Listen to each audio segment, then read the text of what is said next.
Assalamualaikum warahmatullahi wabarakatuh. Bismillahirrahmanirrahim. Perkenalkan, nama saya Apoteker Aris Purwanto, Magister Farmasi. Saya salah satu dosen Fakultas Farmasi di Universitas Muhammadiyah Banjarmasin yang bertempat di Jalan Sarkawi, Kalimantan Selatan. Dalam kesempatan ini, saya adalah salah satu dosen di bidang teknologi farmasi dan formulasi yang akan mengajar salah satu mata kuliah, yaitu mata kuliah farmasetika. Mata kuliah farmasetika ini salah satu mata kuliah wajib yang diperoleh di semester 2 dari program studi S1 Farmasi. Beban SKS-nya yaitu ada 2 SKS, terus bahan kajiannya yang disampaikan nanti dalam mata kuliah farmasetika ini adalah pertama adalah bentuk sediaan obat, nanti akan saya bawa contoh-contoh bentuk sediaan obat, terus perhitungan dosis obat. Yang ketiga adalah bahasa Latin dan angka Romawi, yang keempat adalah sinonim, yang kelima adalah kopi resep, dan yang keenam adalah etiket. Nah, dalam pembelajaran farmasetika ini nanti ada deskripsi singkat untuk mata kuliah tersebut. Jadi deskripsinya apa? Mata kuliah ini membahas tentang macam-macam bentuk sediaan obat beserta perhitungan dosis dan jumlah obatnya. Bahasa Latin nanti masuk akan belajar, sinonim serta angka Romawi, dan juga kopi resep serta membuat etiket, yang mana ada etiket warna biru dan etiket warna putih, sehingga mahasiswa nanti paham dalam penggunaan dan pembuatannya. Nah, untuk teknik pembelajaran untuk farmasetika nanti saya menggunakan teknik DIA, yaitu delivery. Delivery ini apa? Delivery ini nanti saya akan mempersiapkan modul, yang mana modul ini nanti akan saya sampaikan kepada mahasiswa dan termasuk video singkat-singkatnya yang berkaitan dengan pembelajaran untuk farmasetika ini. Selain modul video, saya juga akan menyampaikan buku-buku referensi untuk pembelajaran farmasetika ini. Ya, buku yang saya gunakan itu adalah buku Muhanib dari penerbit UGM Press. Itu adalah berjudul Ilmu Resep, Ilmu Meracik Obat. Terus yang kedua adalah buku Samsuni, yaitu yang berjudul Farmasetika Dasar dan Hitungan Farmasi dari penerbit EGJ Press. Selain itu nanti saya juga akan melakukan kontrak perkuliahan. Nah, setiap kontrak perkuliahan, setiap pembelajaran di awal perkuliahan itu akan saya ulang kembali. Tujuan mahasiswa untuk setiap pertemuan itu harus menguasai materi apa dan menguasai dalam hal penyelesaian yang seperti apa. Nah, yang kedua metode yang saya gunakan yaitu interaktif. Nah, interaktif ini adalah forum diskusi yang dilakukan dengan cara perkuliahan yang dilakukan di kelas. Saya melakukan dengan menggunakan metode atau menggunakan tatap muka langsung. Nah, dalam pembelajaran ini nanti mahasiswa akan langsung saya jelaskan dari modul yang sudah saya sampaikan sebelumnya, dan nanti akan dilakukan proses tanya jawab dan dilakukan proses penyampaian metode penyampaian untuk modul melewati PPT. Nah, tentu nanti akan belajar gimana masalah untuk perhitungan dosis, terus gimana untuk pembuatan kopi resep dan membaca resep-resep yang asli dari dokter, dan gimana untuk membuat etiket, menyalin obatnya, dan termasuk mempersiapkan obat-obat yang digunakan dalam resep tersebut.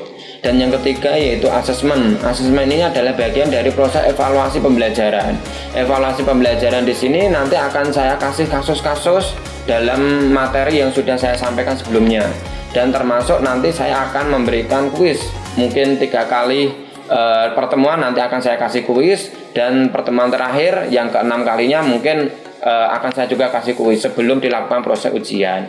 Nah, dalam pemberian evaluasi ini saya sudah menyampaikan kepada mahasiswa nanti bahwasanya bobot penelitian itu ada 20% itu bagian dari tugas, kuis itu adalah 10%, dan yang terakhir adalah ujian, itu adalah sebanyak 70%.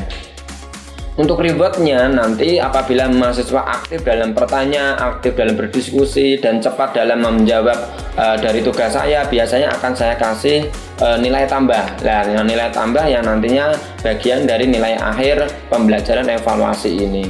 Nah, dalam kuliah farmasetika ini ada beberapa sub capaian pembelajaran atau CPMK-nya.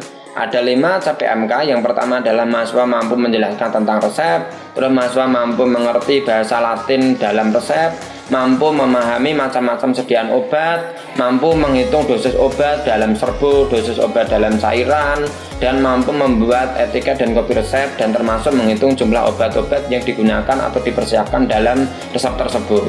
Selain mempelajari CPMK, mahasiswa juga harus memahami istilahnya sub CPMK. Nah, sub CPMK ini ada 6. Yang pertama itu adalah mahasiswa mampu menjelaskan tentang resep, obat, dan penggolongan obatnya, yang nanti mahasiswa harus membawa contoh-contoh golongan obat, itu salah satu percontohannya. Dan yang kedua adalah bahasa Latin yang terdapat dalam resep dan termasuk angka-angka Romawi untuk dalam resep yang digunakan. Terus memahami macam-macam sediaan obat, macam-macam dosis obat, perhitungan dosis obat dalam serbuk dan termasuk dalam cairan. Dan yang terakhir adalah bagian-bagian resep, etiket, dan menganalisa dalam resep tersebut. Nah, itu adalah beberapa persiapan yang harus saya siapkan untuk pembelajaran farmasetika untuk teori. Nah, untuk melanjutkan pembelajaran ini, kita lanjut untuk masuk ke dalam kelas untuk proses pembelajaran tatap mukanya. Oke, assalamualaikum warahmatullahi wabarakatuh. Waalaikumsalam warahmatullahi wabarakatuh. Selamat pagi semuanya. Pagi. Oke, pada kesempatan hari ini kita melanjutkan untuk perkuliahan farmasetika untuk pertemuan yang kedua, yang mana berdasarkan RPS sudah saya sampaikan minggu lalu. Untuk pertemuan hari ini yaitu pembahasan mengenai dosis obat dalam sediaan cairan atau sediaan sirup. Nah, tentu kalian dalam praktikum sudah banyak belajar untuk dosis obat dalam sediaan serbuk gitu ya. Nah, sekarang bagaimana kalau untuk sediaan sirup gitu ya. Nah, nanti selain menghitung dosis obat, kita juga akan belajar menghitung berat jenis dan termasuk berapa jumlah bahan-bahan yang harus ditimbang. Nah, kita langsung mulai. Dalam kesempatan ini ada beberapa tahapan-tahapan untuk kawan-kawan atau untuk mahasiswa memahami dalam perhitungan sediaan untuk dosis obat dalam sediaan cairan. Nah, biar tidak keliru, nah ini sudah saya kasih urutan nomor ya. Yang pertama yang harus kita cari apa gitu ya. Nah, cek dalam resep apakah ada sirup gitu ya. Misalkan ada sirup simplex atau ada sediaan posio atau yang lainnya ya. Nah, jika ada, kita harus melakukan dalam perumusan atau memasukkan dalam rumus. Yaitu untuk sirup, rumusnya adalah berat sirup dalam resep dibagi dengan jumlah total dalam sediaan itu dikalikan persentase 100%. Nah, jadi misalkan Anda disuruh membuat sodian posio 60 ml, ya berarti jumlah posionya itu pembaginya adalah 60 ml dan dikalikan 100%. Nah, terus nanti kalau itu sediaan sirupnya belum dalam satuan cairan ya, atau belum dalam satuan persen ya. Tapi kalau kok nanti sediaannya sudah misalkan sirup semplek 20%, berarti itu tidak perlu lagi Anda mengalihkan ke dalam pengalih ini. Karena apa? Karena sudah satuannya dalam bentuk persen. Kalau kok belum dalam bentuk persen, ya Anda harus mengalihkan dalam bentuk pengalih persen ini. Dan nanti kalau sudah dapat pengalih persen itu, Anda bisa memasukkan ke tahap kedua, yaitu mengetahui berat jenis atau bisa disingkat dengan BJ. Nah, berat jenis ini sangat-sangat simpel. Simpelnya apa? Yaitu cuma ada dua macam aja berat jenis. Yang mana kalau kok itu berat jenisnya nilainya 1 atau persentasenya nilainya kurang dari 16,67%, berarti berat jenisnya 1 BJ-nya. Kalau kok BJ-nya atau nilai persentasenya sediaan sirup itu lebih dari 16,67%, berarti berat jenisnya 1,3. Cara ngapalkannya biar gampang, pokoknya kalau kok di atas 16 berarti nilainya juga akan lebih besar BJ-nya atau 1,3. Seperti itu, cuma ada dua macam ini.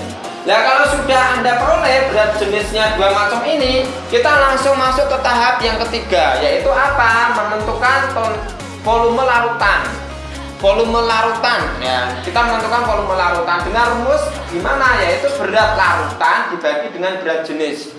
Berat larutan dibagi dengan berat jenis. Berat larutannya misalkan 60 mili. Nah, berarti Anda 60 mili dibagi berat jenisnya sini berapa Anda peroleh? Oh, 1. Oh, berarti 1,3. Nah, nanti akan menyesuaikan dengan soal yang Anda peroleh dalam resep itu. Oke ya, kita lanjut lagi. Nah, di dalam tahapan kalau Anda sudah memperoleh berat jenis gitu ya dan menentukan volume, ya tahap yang keempat itu adalah menghitung jumlah volume sendok. Nah, kita sudah banyak belajar dalam praktikum dan pertemuan sebelumnya. Ada 3 macam kategori untuk takaran sendok, yaitu sendok makan, sendok bubur, dan sendok teh. Nah, tentu Anda sudah ingat juga untuk sendok makan itu kapasitasnya 15 mili, sendok bubur itu 8 mili, untuk sendok teh 5 mili. Untuk singkatannya seperti ini. Kokleat, kokleat kultis, kokleat kiai, atau ada singkatan juga C, CP, sama CTH. Nah, itu nanti akan Anda peroleh juga dalam resep. Jadi kalau dalam resep itu tertulis CTH atau ST 3DD CTH 1 atau CTH 2. Nah, itu berarti menyesuaikan aturan pakainya nanti. Nah, setelah itu Anda masukkan ke dalam jumlah sendok, yaitu volume larutan. Misalkan dalam volume larutan itu tadi 60 mili, Anda bagi dengan volume sendok. Volume sendok ini diperoleh dari resep. Dari resep itu diminta sendok makan atau sendok bubur ya. Kalau ternyata itu adalah sendok bubur, ya berarti Anda harus membagi ke dalam 8 mili. Gitu ya. Nah, terus kita lanjut lagi setelah ketemu jumlah sendok. Jadi misalkan 60 mili sediaan posionya, habis itu Anda bagi dengan jumlah sendoknya. Itu pakai sendok makan gitu ya, 15 mili, ya nanti akan diperoleh berapa sendok. Misalkan 9 sendok, ya berarti nanti di sini akan memperoleh jawaban 9 sendok. Nah, kalau kau sudah, kita lanjut yang kelima, yaitu hitung kandungan obat per sendok. Nah, kandungan obat per sendok, yaitu rumusnya adalah berat obat di dalam resep dibagi jumlah sendok. Ini diperuntukkan untuk yang mempunyai dosis maksimal saja. Misalkan dalam resep itu yang ada dosis maksimal itu adalah CTM atau efedrin, ya berarti hanya obat itu yang Anda bagi dengan jumlah sendok. Biar nanti mengetahui dosis maksimal dalam 1 sendok itu untuk obat efedrin atau obat CTM. Ya, ketemu ini nanti gampang kan? Kandungan obat per sendok yaitu berat obat dalam sampel dalam resep itu Anda bagi dengan jumlah sendok yang Anda peroleh sebelumnya. Nah, kalau sudah urutannya sudah dapat ini kandungan obat per sendoknya dalam 60 mili itu dia dapat 9 sendok. Nanti akan ketahuan 1 sendok itu mengandung efedrin berapa miligram atau CTM berapa miligram. Nah, kalau sudah ketahuan, baru Anda menurunkan lagi ke tahap yang ke-6, yaitu apa? Dosis pakai atau hitung dosis pakai untuk sediaan itu. Nah, dosis pakai ini juga diturunkan dari resep, yang mana kalau dalam resep itu diminta S3DD1, ya berarti pemakaiannya 3 kali sehari 1 sendok. Ya berarti 1 kali pakainya berapa sendok? 1 sendok. Sehari berapa kali? 3. Nah kayak gitu berarti Anda juga mengalihkannya enak. Oh, 1 kali pakainya cuma 1 sendok. Ya jawaban dari sini. Kalau kok seharinya itu 3 sendok, berarti dari sini nanti Anda kalikan 3. Seperti itu aja. Nah, nanti kalau sudah Anda baru diturunkan atau baru mengerjakan untuk perhitungan dosis maksimal dari obat tersebut. Nah, baru hitung dosis maksimal. Misalkan efedrin itu adalah berapa efedrin? 1 kali pakainya dosis maksimalnya 50 ya? Ya 50 per 150 mg. Nah, itu Anda harus menghitung. Dalam 1 kali pakainya 50, seharinya 150. Untuk CTM sekali pakainya nggak ada, adanya sehari 40 mg.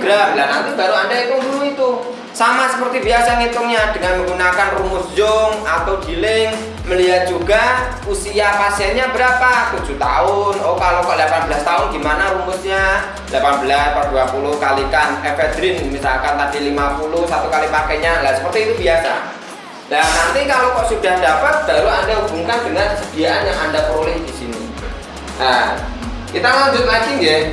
Nah, jadi secara singkatnya, kalau kok itu tadi yang hasil persentasenya di atas 16, itu BJ-nya 1,3. Kalau kok nanti ternyata itu kurang dari 16, BJ-nya cuma 1. Nah, terus juga Anda perlu ketahui, kalau kok di dalam sediaan sirup atau posio atau cairan yang lainnya, sediaan obat yang cairan, itu belum tentu dalam resep itu akan menyampaikan dalam sediaan volume semuanya, tidak. Ada yang sediaan posio dengan menggunakan sediaan cairan tapi memakainya berat. oh ini beratnya posio 100 gram. Nah, berarti volume cairan itu 100 gram. Berbeda dengan oh ini beratnya posio 100 mili. Berarti itu takarannya dalam satuan mili. Nah, kayak gitu. Jadi akan berbeda. Nah, kita langsung masuk ke contoh dalam pengerjaan kalau kok kalian mendapatkan resep dosis maksimal dalam sediaan cairan. Itu ya. Ini sangat-sangat sederhana dan sangat mudah untuk dipahami kalau Anda melihat cara kerja yang tadi. Yang pertama yaitu ada dua soal nih. Nah, bisa Anda melihat perbandingannya antara soal A sama soal B. Yang mana ini ada efedrin HCl, terus acetaminophen, CTM sama sirup simplex. Nah, begitu pula yang B, ini dia juga sama ya. Yang membedakan dari resep A sama B apa? Hanya sirup simplexnya saja. Nah, terus diminta Mistefak posio et aquades 60 gram. Signa bis dedie CTH 1. Tandailah 2 kali sehari 1 sendok teh. Berarti nanti pembagiannya kalau sendok teh berapa mili? 5 mili. Ya. Terus kalau kok di sini berarti nanti beratnya posio berapa gram? 60 gram. Jadi bukan 60 mili tapi 60 gram. Nah, terus di dalam resep ini juga yang Anda lihat yang ada dosis maksimalnya apa? Efedrin sama CTM.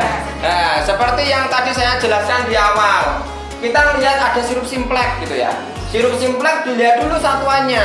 Satuannya ini masih gram atau sudah dalam bentuk persen? Gram. Kalau kok masih gram berarti harus kita kerjakan dulu biar nanti diperoleh satuan per persen. Gimana cara ngerjakannya? Berarti yang cara pertama tadi paling awal 15 gram per 60 persediaan dikalikan 100%. Dapat BJ berapa? 25%. 25% yang ini, yang B dapat berapa? 8 dibagi 60 kalikan 100%. 13 sekian persen. Jadi secara tidak langsung soal A memiliki berat jenis berapa? 1,3. Kenapa kok 1,3? Ya, karena lebih dari 16,67%. Sedangkan yang B berarti BJ-nya cuma 1 karena kurang dari 16,67%. Oke, paham. Nah, kita langsung lanjut. Kalau kau sudah ketemu BJ-nya, Anda bisa mengerjakan tahap selanjutnya. Apa itu? Nah, ini ketemu tadi BJ-nya yang sudah Anda kerjakan atau Anda jawab tadi. Dapat 1,3 karena ini BJ, apa itu persentasinya 25%. Nah, begitu pula yang di sini 13%. Nah, kita lihat di sini hasil diperolehnya. Ya, tadi sudah ketemu. Nah, yang sekarang tahap ketiga. Volume larutan yaitu 60 gram dibagi BJ. 60 gram dari mana tadi? Berat posio dalam resep berapa tadi? 60. Berarti cuma 60 dibagi 1,3. Dapat satuannya yaitu mili 46,15 mili. Nah, ini adalah jawaban atau dikatakan volume larutan. Jadi kalau Anda bilang volumenya ya ini. Tapi kalau kok beratnya 60 gram. 60 gram itu kalau kok dijadikan cairan itu cuma 46 mili saja. Makanya beda berat jenis itu. Kalau Anda ngomong berat jenis air dengan berat jenis misalkan etanol berbeda. Berat jenis air pasti satu karena berat jenisnya besar. Nah, gitu ya. Nah, kita lihat dulu jawaban yang ini. Dapatlah sudah volume larutan dengan berat yang tadi Anda bilang 60 gram. Nah, kita lanjut yang tahap keempat yaitu jumlah sendok. Jumlah sendok yaitu berarti 46,15. Anda bagi berapa tadi dalam resep? 5. Nah, karena ada keterangannya S BDD 3 CTH. Nah, gitu ya, ada CTH-nya. Nah, berarti Anda bagi 5 mili dapatlah 9,23 sendok. Dapat atau disederhanakan menjadi 9 sendok saja. Jadi 60 gram dalam sediaan posio itu kalau kok disendoi pakai sendok teh itu jadinya cuma 9 sendok. Nah, gitu ya. Nah, setelah itu kita lanjutkan yang tahap selanjutnya yaitu menghitung kandungan per sendoknya berapa. Dapat nih 9 sendok sudah. Nah, untuk melihat kandungan persendornya yaitu kita melihat dulu obatnya, yaitu untuk efedrin HCl misalkan. Dalam resep itu tertera 0,15 gram. 0,15 gram yaitu dibagi dengan 9 sendok jadinya adalah 0,017 gram per sendok. Nah, kalau dijadikan miligram jadinya berapa? 17 miligram karena ini satuannya gram. Ini kandungannya persen sendok. Begitu pula untuk CTM dapatnya cuma 6 mg per sendok. Nah, jadi kalau Anda mau mengalihkan 6 mg kalikan 9 nanti dapatlah juga sama ini 0,05 gram. Nah, 0,05 gram ini untuk satu resep. Sedangkan yang ini untuk 1 sendok. Nah, yang ini sama penyederhanaannya karena ini bijinya 1 berarti ini volumenya sama 60 ml. Nah, kayak gitu. Terus ya pengerjaannya sama. Kita lanjut lagi. Sekarang metode dosis maksimal. Dosis maksimal untuk pertama yaitu tadi ada 2 dosis yaitu efedrin sama CTM. Nah, kita lihat untuk dosis maksimal efedrin yaitu 50 mg per 150 mg sehari 50 maaf ya sekali pakai 50 mg seharinya 150. Sudah dihitung tadi di awal, yang mana untuk satu kali pakainya diperoleh 17 mg. Untuk satu harinya karena SBDD berarti dikalikan 2, dapatlah 0,034 gram. Nah, habis itu Anda turunkan seperti biasa umurnya berapa untuk resep 7 tahun misalkan. Nah, nanti 7 tahun, nah ini DM-nya untuk 7 tahun ya 7 per 7 plus 12 kalikan ini. Dapatlah 0,018 gram. Nah, terus untuk yang satu hari dapatnya sama ini. Pokoknya ini pakai rumus apa berarti? Yong. Nah, 7 per 7 plus 12 atau N per N plus 12. Sehari sekali pakai sudah dapat, sehari juga sudah dapat, baru dimasukkan ke dalam persen. Cara memasukkan dalam persen gimana kemarin? Nah, dalam persen yang menjadi pembilang mana? Pembilang penyebut. Pembilang itu atas atau bawah? Atasnya itu Anda peroleh dari sini. Penyebutnya yang Anda kalikan dengan umur. Pokoknya cara ngingetnya kayak gitu. Banyak yang salah ujian itu karena salah memasukkannya. Pokoknya yang dikalikan umur itu pembaginya. Nah, ini dibagi di sini. Dapat baru kalikan 1%, dapatlah 94,44%. Nah, sudah dapat satu kali pakai dan satu harinya 61,82%. Kadaluarsa dosisnya overdosis enggak? Enggak, karena masih di bawah 100%. Oke, saya harap paham. Terus yang ini adalah dosis untuk CTM ya, sederhana yang kayak tadi ya, sekali pakainya ini terus dikalikan sehari itu 2 kali berarti 6 mg kalikan 2 dapatnya 12 mg.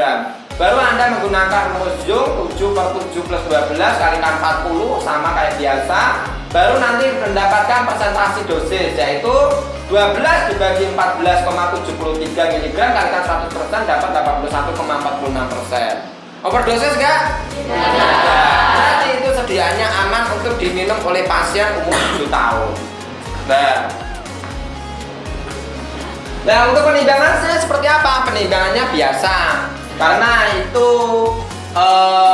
tadi tidak ada DTD, berarti obatnya itu tadi sudah saya jadikan miligram seperti ini. Efedrin 150, acetaminophen 1500 mg, CTM 50 mg, Sebucicleb 15 gram, Aquades 60 gram. Berarti dia sampai nanti beratnya 60 gram. Kayak gitu ya. Gimana cara membuat biar menjadi 60 gram? Ada yang bisa jawab? Ada yang bisa jawab? Biar menjadi beratnya 60 gram gimana caranya? Plus botol loh ya. Kalibrasi untuk sediaan cairan. Kalau bobot ditara atau nggak pakai tara ya, tetapi harus menimbang botol kosong dulu. Botol kosongnya dapatnya berapa nih? Oh, ternyata botol kosong beratnya 20 gram. Ditambah sediaan 60 gram. Berarti nanti berat total semuanya kalau digabung 80. Caranya seperti itu. Kalau ke kalibrasi gimana caranya kalibrasi? Diperuntukkan untuk sediaan cairan. Nah, cara mengkalibrasi ada yang bisa jawab? Ya, gimana cara kalibrasinya? Lalu dimasukkan dalam botol lalu ditandai. Nah, ditandai gelas ukurnya. Misalkan kalau Anda mau kalibrasi 60 ml dalam botol kaca sirup coklat gimana?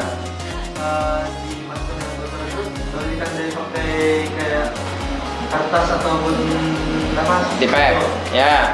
Nah itu nanti baru airnya dibuang. Nah nanti kalau Anda membuat sebanyak 60 ml ya sampai tanda batas itu. Oke, itu adalah cara menghitung dosis maksimal dalam sediaan obat sirup atau posio. Ada yang ditanyakan? Bapak, Ya. itu kenapa harus dikalibrasi? Pak, kenapa nggak dihitung aja dari awal bahwa beratnya segini terus segini gitu loh? Nah, pembuatan kalibrasi itu sebenarnya dipercontohkan di sini. Nah, ini, langsung saya jelaskan. Kalau di sini bedanya resep 1 sama resep 2 apa? Nah, sirup Simleknya 20%, ini 10%. Nah, terus ini S-nya 100 gram, yang ini. Nah, tentu jawabannya tadi adalah kenapa kok kita harus melakukan kalibrasi biar volumenya itu benar-benar tepat 100 mili gitu. Nah, terus begitu pula yang ini, kenapa S-nya harus beratnya 100 gram biar benar-benar volumenya berat cairan itu tepat 100 gram. Seperti itu. Oke, sekarang pengerjaan. Ya, langsung ya nanti ketemu dosisnya berapa dan hitung dosis berat jenisnya. Nah, berat jenisnya coba saya bantu dulu. Ya, berat jenisnya sirup Simlek. Tadi ketentuannya kalau kok di atas 16,67 berat jenisnya berapa? 1,3. 1,3. Berarti ini beratnya berat jenisnya 1,3. Resep yang kedua? 1. Oke, yang sini ngerjain resep 2, yang sini ngerjain resep 1. Nah, sampai diperoleh dosis maksimal efedrin saja. Efedrinnya saja, CTM-nya tidak. Efedrin, ayo langsung. Nanti mewakili yang bisa jawab.